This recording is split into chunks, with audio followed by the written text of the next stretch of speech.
Today I'm going to talk about how a particle moves in a gravitational field according to Einstein. Okay, and I'm going to do that using Lagrangians. And if you look at the Lagrangian we're going to use, it's essentially a Lagrangian of a test particle that moves at a certain speed.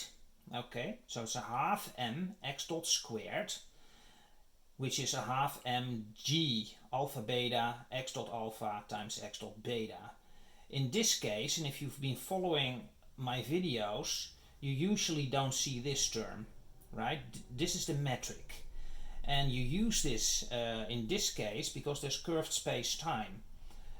In all my other cases where I talked about electronics and classical mechanics, I talked about Euclidean space, and there was not really a metric that would vary in space and in time. In this case, that is a possibility because there is gravity. You get curved space-time, and as a consequence you have to take this into account when you look at your Lagrangian.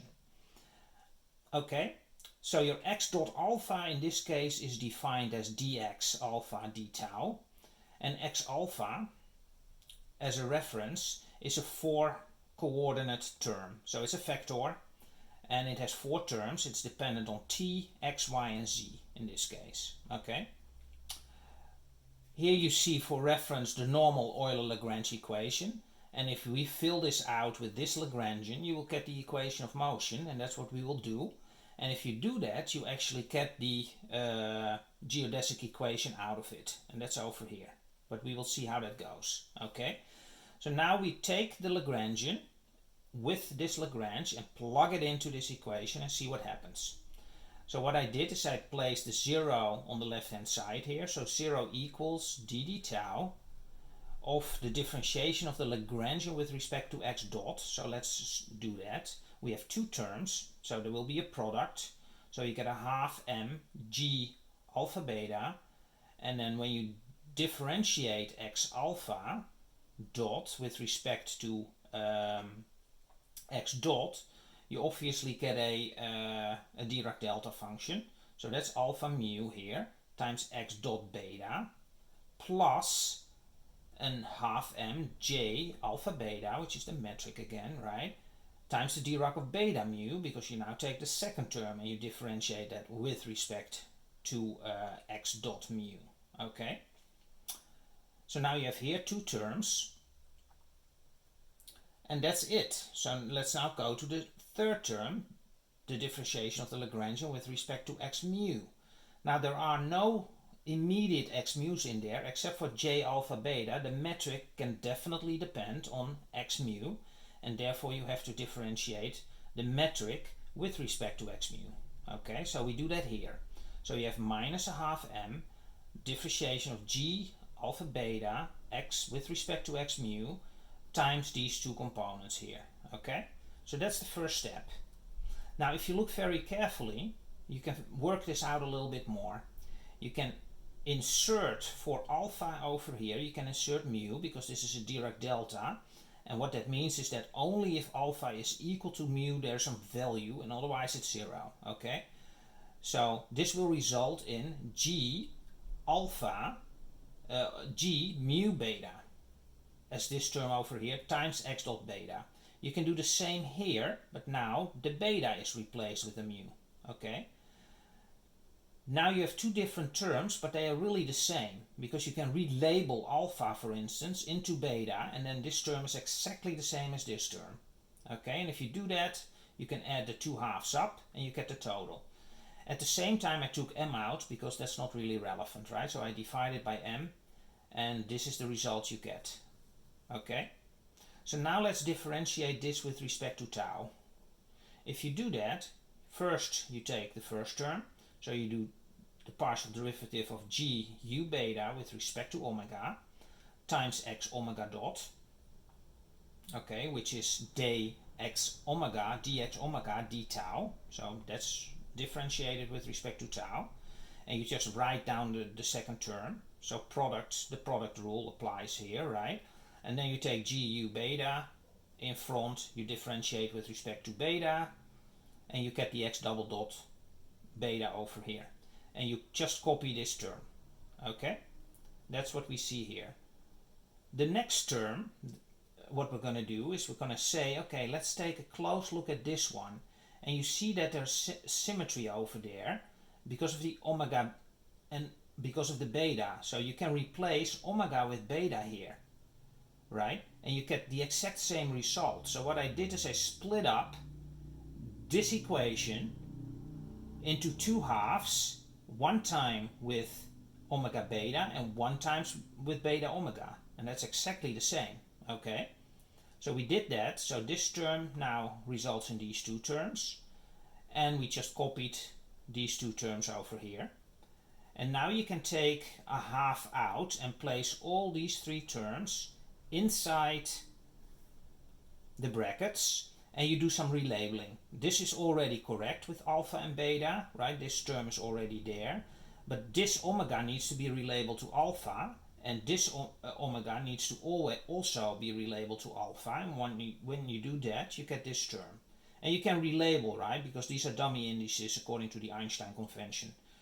Okay, Einstein addition convention that I use everywhere, and you always use in general theory of relativity.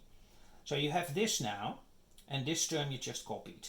Now this term is really the Christoffel symbols of the first kind. So I just took this as a definition and I inserted this. There are three parameters, mu, alpha and beta. I copy those here and you get the result. Okay?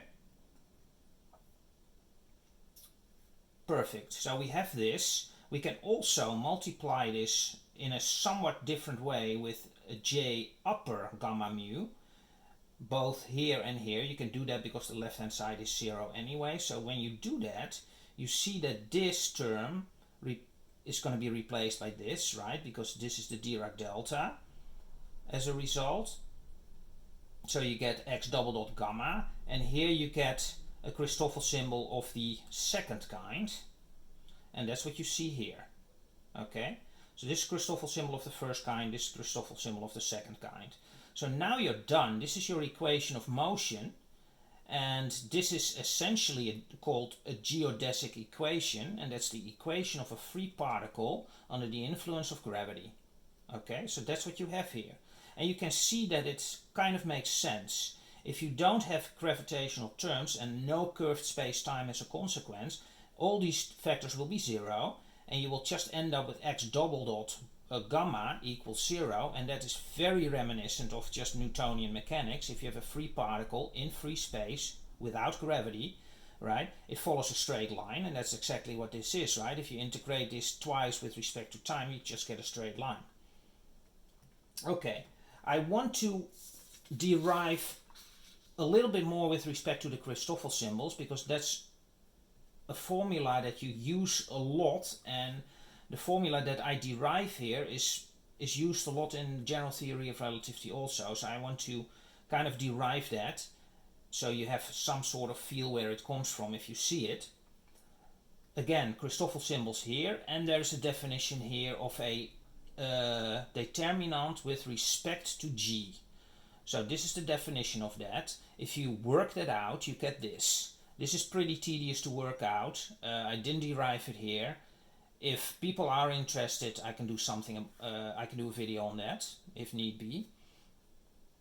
So you have the definition over here. You start again with the Christoffel symbols here, and now you're going to contract over the top parameter here. So gamma is now equal to beta, and you can do that. So what you see here now is essentially 4 terms here that you added up.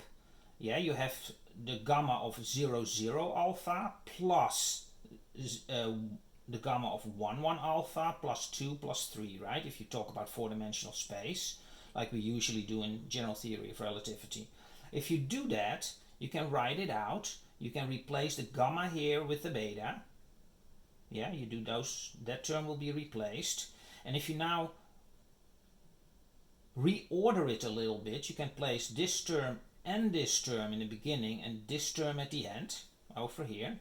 Didn't do anything, just reordering. And now you can see, if you look carefully, that this is really 0, because if you interchange beta and mu with mu and beta, it becomes the same equation, right? And therefore, if you add everything up here, all these terms up, you will get 0. So this will be 0, and you only are left with this one term.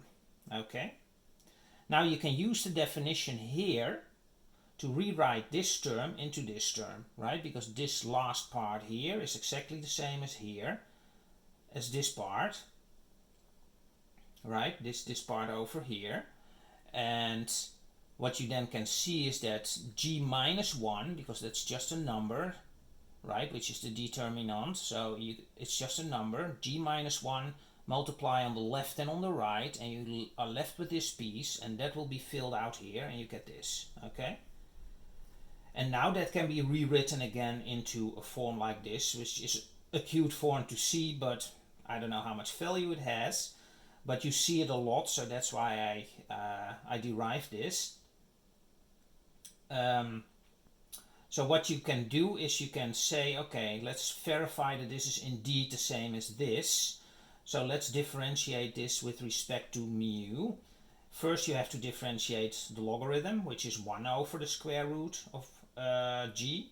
Then you have to differentiate with the product rule, or the implicit differentiation, the differentiation with the square root, and that's another 1 over square root of g. So then you get your g minus 1 already, plus the half from the power here, and then you differentiate with respect to g. So that's exactly what you get back over here. So this is indeed equal to this. So in conclusion, this one, Christoffel symbols, if you contract over the top and the bottom, right, you will get this formula. And this is a formula you see a lot, actually. Okay, so I think this is a great place to stop. If you like this video, please subscribe and please like, and I'll see you in the next one.